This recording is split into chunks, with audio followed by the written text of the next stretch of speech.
Olá, irmãos, chegamos em Atos capítulo 27, finalzinho aí já, faltando apenas um capítulo para a gente encerrar o livro de Atos. E desde já eu quero agradecer a cada um dos irmãos, dos amigos que tem acompanhado esse singelo trabalho aqui, e a minha oração sempre é que Deus esteja abençoando a sua vida através dessa palavra maravilhosa, que é a palavra do Senhor. Quero lembrar os irmãos que você tem total liberdade de me corrigir. Se eu falar alguma coisa errada aqui, por favor, me corrija. Você pode fazer isso no próprio grupo, não tem problema algum. Hoje ou ontem, eu não lembro, eu fui corrigido, porque foi Festo que disse para Paulo: você está louco. E eu disse que foi o rei Agripa. Na verdade, a entrevista ali era do rei Agripa, mas o governador Festo estava junto. Então, aqui fazendo uma correção, não foi Agripa que chamou Paulo, que disse que Paulo estava louco. Foi Festo, né? É claro, eu fiz isso de propósito, para saber se o pessoal estava ligado mesmo na palavra, né? Quem me corrigiu, eu posso falar aqui, prata da casa, foi o Guilherme que me corrigiu, falou: ó, pai, você falou errado lá, não foi Agripa. E eu ainda temei com ele, mas quando a gente vai para a palavra do Senhor, a palavra diz a verdade, e de fato ele estava certo. Tá bom? Feita aqui essa correção. Nós vamos então para o capítulo 27 de Atos, e eu começo falando aqui desse capítulo que foi tão difícil, mais uma experiência do apóstolo Paulo numa viagem tão difícil. Ele precisava chegar em Roma, e ele sabia que ele ia chegar em Roma, mas é interessante como é que é a vida daqueles que andam com Jesus, daqueles que são fiéis ao Senhor. É muito difícil, não é fácil ser fiel ao Senhor não. Você passa em muitos momentos por tempestades como essa que o apóstolo Paulo passou aqui. Eu fico assustado, para não dizer irado, né, com alguns pastores que se dizem pastores. Para mim, eu não faço julgamento aqui, como eu sempre falo, mas é tanta irresponsabilidade com a palavra do Senhor, tanta falta de temor com a palavra do Senhor. Os camaradas pregam um evangelho, apresentam um evangelho, parece assim, uma coisa adocicada, né?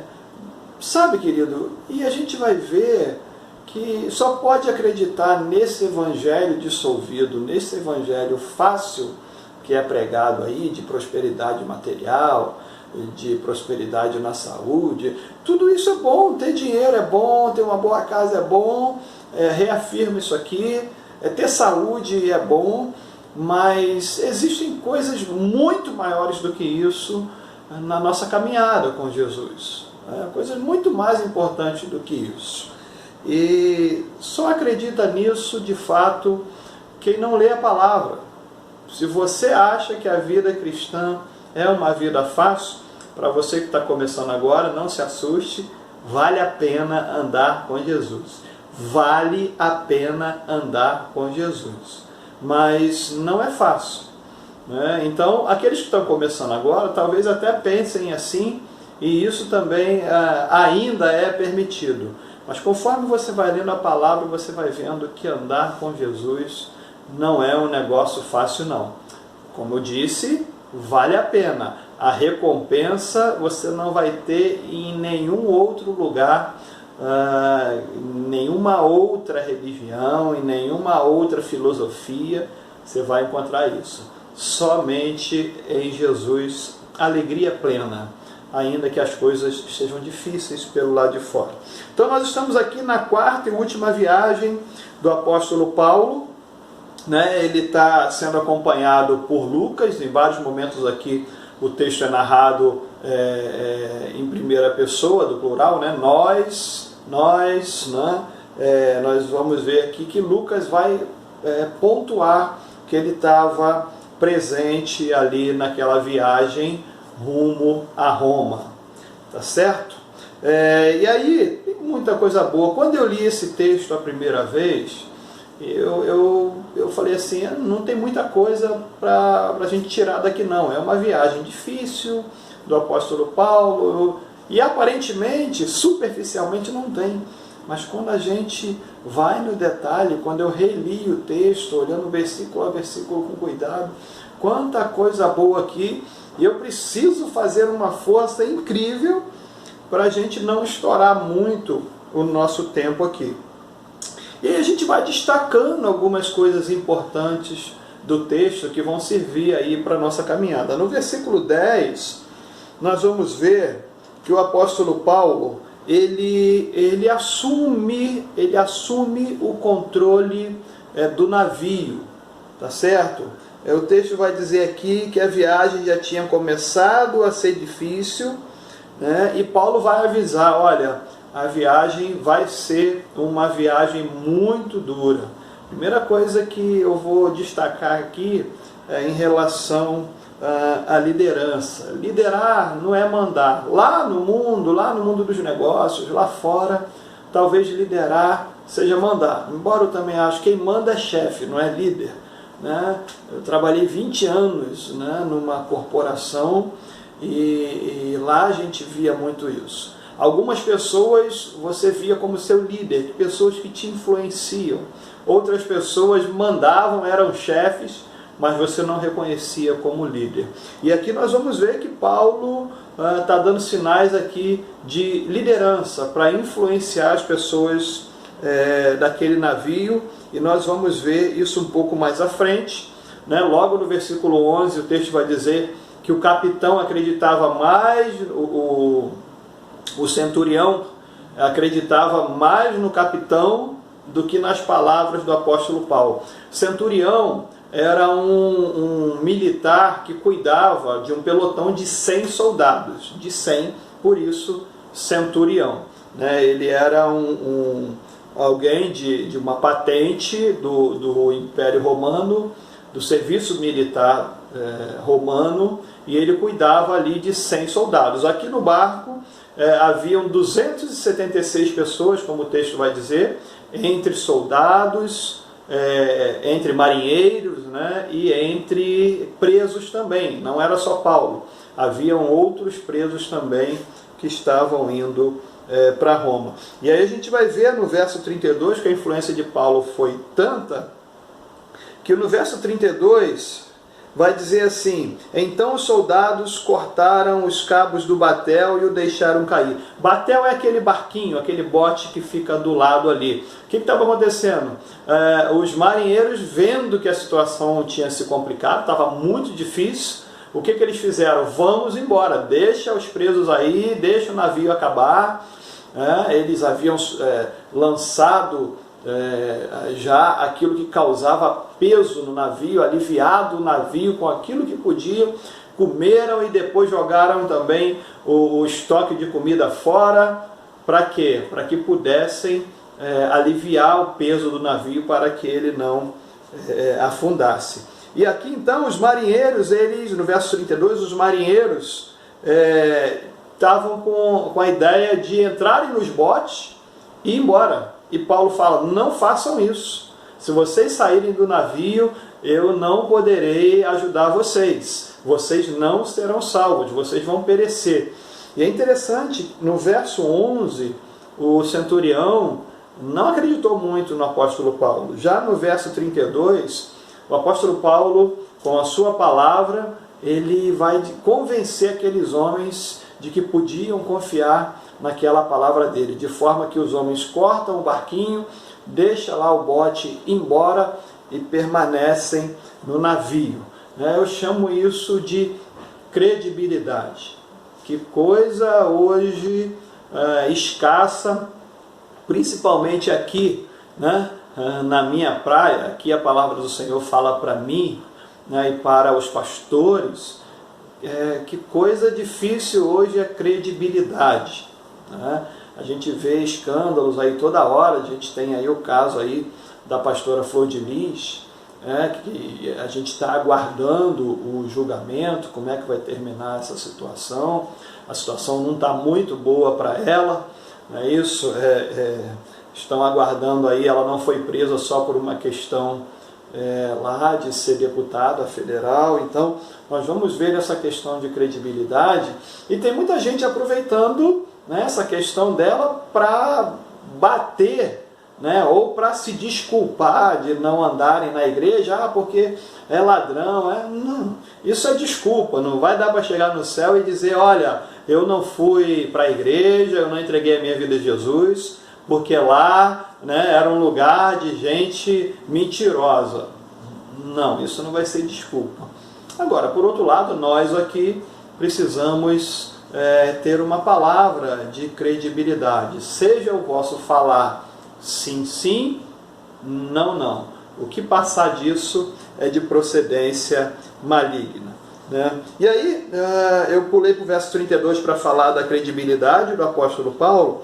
E aí no verso 12, nós vamos ver uma coisa que às vezes a gente costuma falar aqui, sobre a questão da maioria, né? O texto vai dizer aqui,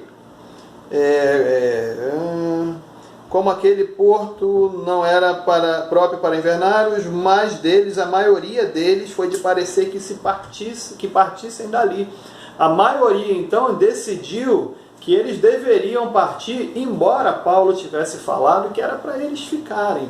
Mas a maioria, novamente a multidão está equivocada. A voz do povo, da maioria, não é a voz de Deus. Sempre que você estiver do lado da maioria, se coloca do outro lado e avalia a situação com inteligência, com sabedoria, porque nas questões de maioria é muito perigoso a gente ir de acordo com a maioria, né? Então, nós precisamos estar atentos a isso. E em relação a essa questão de maioria também, nós vamos ver no verso 13 e no verso 15, fazendo um link aqui, a respeito do vento. Eu vou chamar aqui do vento brando da ilusão. Então, a maioria decidiu que poderiam navegar, e logo depois disso surge um vento, né, tranquilo. E naquele período ali dessa viagem, provavelmente ali entre setembro e novembro, era um período de ventos muito fortes ali naquela região do mar Mediterrâneo, ali do mar Adriático. Os historiadores vão falar sobre isso, que era perigoso, né, navegar nessas épocas. Era uma época em que os navios evitavam então de navegar.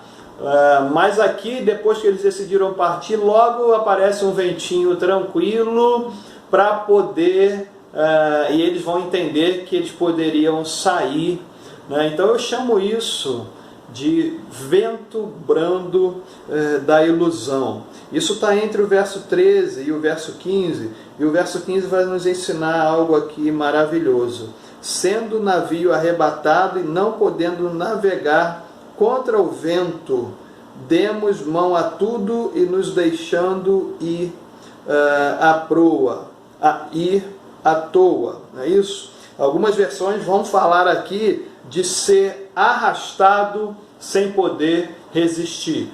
Primeiro vem um ventinho, por isso que eu chamo vento brando da ilusão, o vento do engano.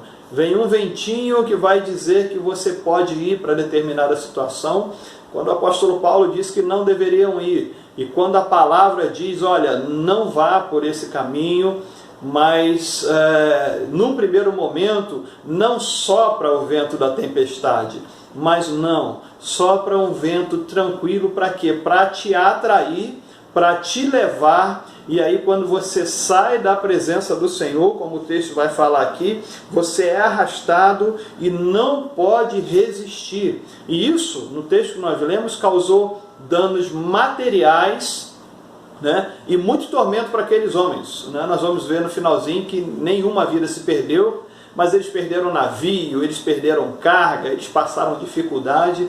Por quê? Porque um ventinho suave os enganou. Na vida da gente também é assim.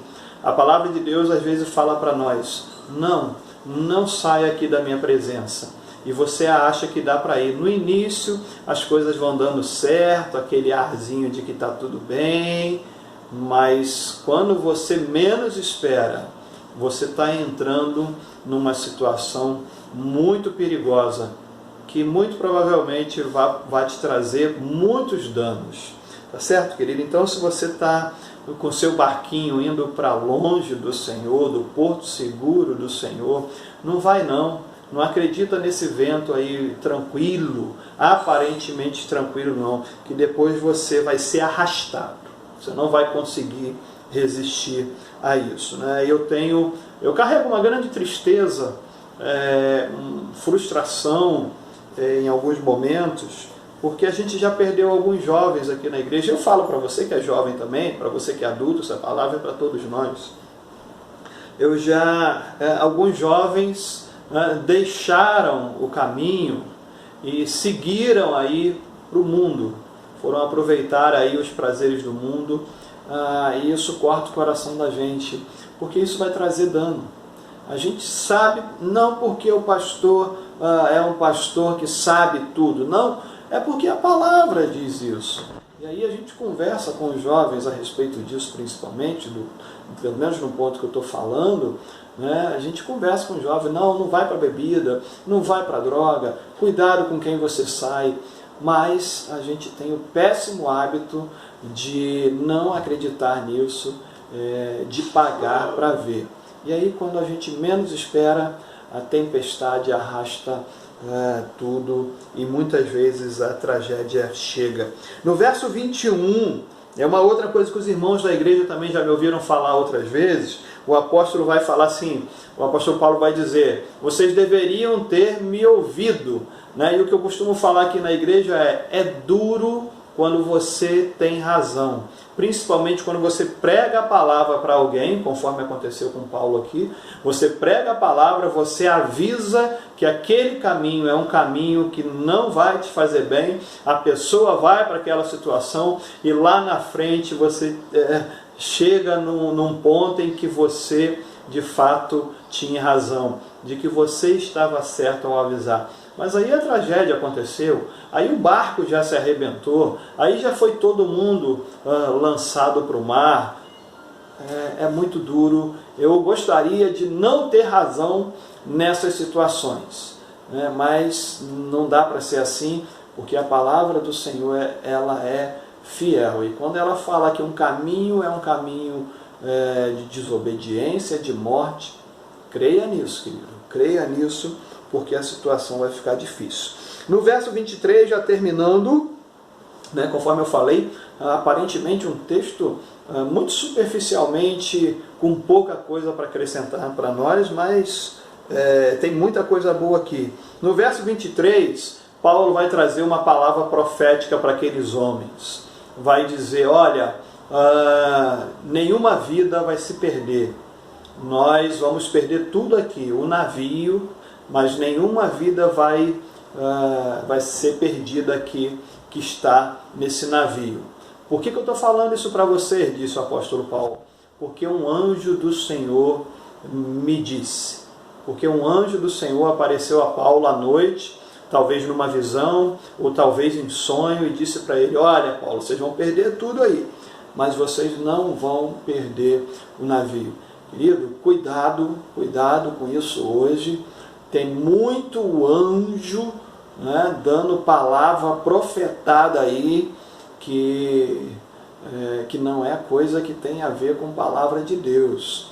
Muito cuidado, porque a palavra vai dizer que os espíritos malignos eles podem se transformar em aparência de anjos de luz e podem enganar a muitos. É por isso que a gente estuda a palavra, tá certo?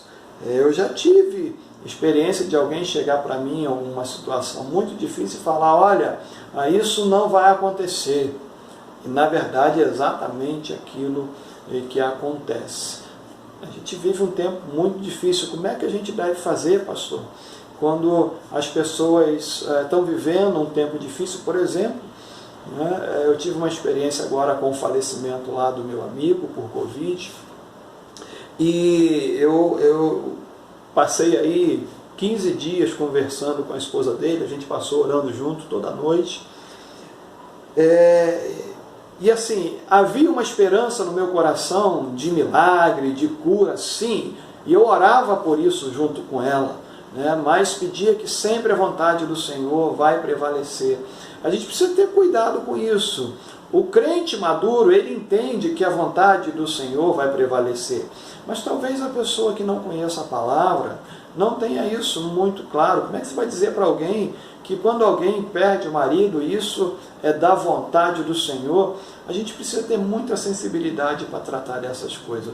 Coloque sempre em oração o desejo do teu coração, que o Senhor cure, mas jamais diga para alguém algo que Deus não mandou você dizer. Jamais diga, ó, Deus vai curar. Se o anjo apareceu para você, se Deus falou isso para você, querido, amém, entrega aquilo que Deus falou, mas trate disso sempre com muita responsabilidade. O anjo falou para Paulo, por isso que cada centímetro da palavra do apóstolo Paulo não caiu. Não caiu, tudo aconteceu do jeito que ele falou. E aí nós vamos ver que no verso 44, ele vai encerrar, Lucas vai encerrar o texto dizendo que todos chegaram a salvos na praia. Chegaram então na ilha de Malta depois de tanta dificuldade, de um naufrágio tão violento. E aí no capítulo 28 nós vamos ver o que aconteceu lá. Amém? Então no próximo encontro a gente vai aí para o último capítulo da vida, último capítulo de Atos e o último capítulo também da vida do apóstolo Paulo. Deus te abençoe, querido, em nome de Jesus. Obrigado por me aturar um pouco mais nesse tempo, tá bom? Um tempo longo aí de 22 minutos, mas que Deus fale ao nosso coração. Deus te abençoe, em nome de Jesus. Amém.